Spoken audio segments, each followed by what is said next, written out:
Bienvenue dans ce podcast consacré aux cultures francophones avec Christophe Prémat qui parle de la généalogie de la francophonie.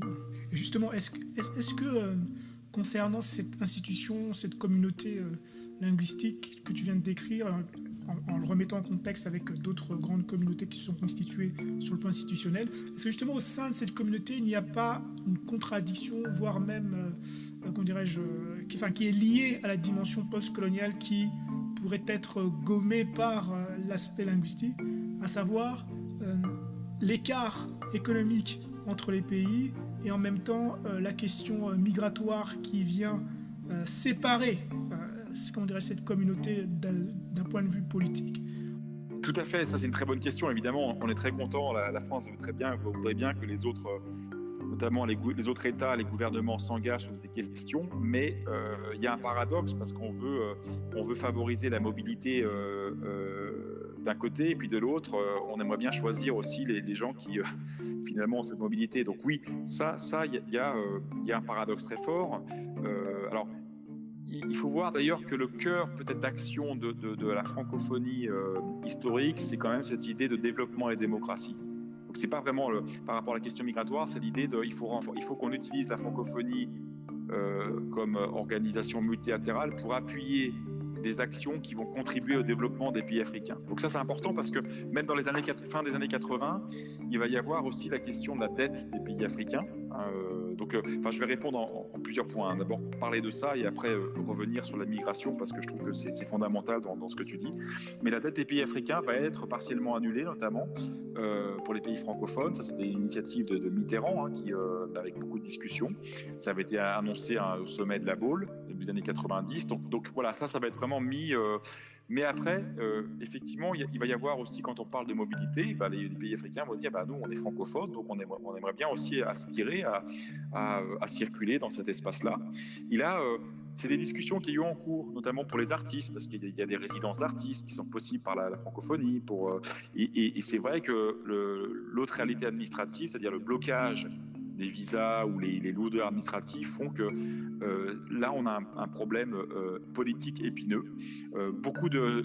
Y compris dans le débat politique français, il y a beaucoup de responsables politiques ont parlé qui avait une volonté de créer des visas francophones, justement pour favoriser cette mobilité, pour qu'il y ait toujours, ce ne soit pas simplement un discours migratoire dur, mais qu'il y ait aussi une mobilité intellectuelle et artistique. Mais là, pour l'instant, ça n'a pas été tranché. Effectivement, la réalité d'aujourd'hui, c'est que on a des discours politiques de plus en plus durs par rapport à la question migratoire, qui est une question qui n'a aucune solution, puisque l'humanité, en fait, est liée aussi en grande partie à ce phénomène de migration. L'humanité elle-même est née dans la migration, donc vouloir trouver quiconque prétend trouver une solution comme ça à la migration, c'est de la démagogie pure et dure. On peut pas. Par contre, il peut y avoir des politiques d'incitation pour essayer de cibler des mobilités précises, pour favoriser les échanges.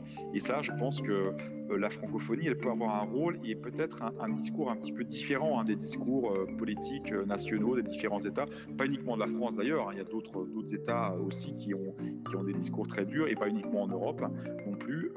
Ça serait intéressant de voir si vraiment dans cette circulation des échanges culturels, si la francophonie va pouvoir influencer cet agenda-là. Est-ce qu'on va la prendre au sérieux comme espace de mobilité, ou au contraire, est-ce qu'on va la cantonner à un rôle simplement symbolique et d'appui à certaines actions, mais là, des actions de co-développement, mais pas de mobilité. Ça sera vraiment intéressant. Et là, ce qui peut nous... Là, ça dépend un petit peu de ce qu'on va analyser. Ce qu'il faut analyser les discours de la secrétaire générale dans le temps. Est-ce qu'il faut regarder les sommets, ce qui se dit au sommet? Je pense que les conclusions de sommet sont vraiment analysées avec attention pour voir comment le fait migratoire est appréhendé. Mais je suis d'accord avec toi, il y a une nécessité aussi de le penser vraiment de manière très positive et pas uniquement en termes de contraintes. Et là, la question des visas francophones, la question des résidences d'artistes, de facilitation,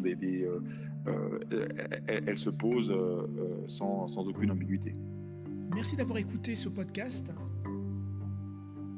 qui était un entretien avec Christophe.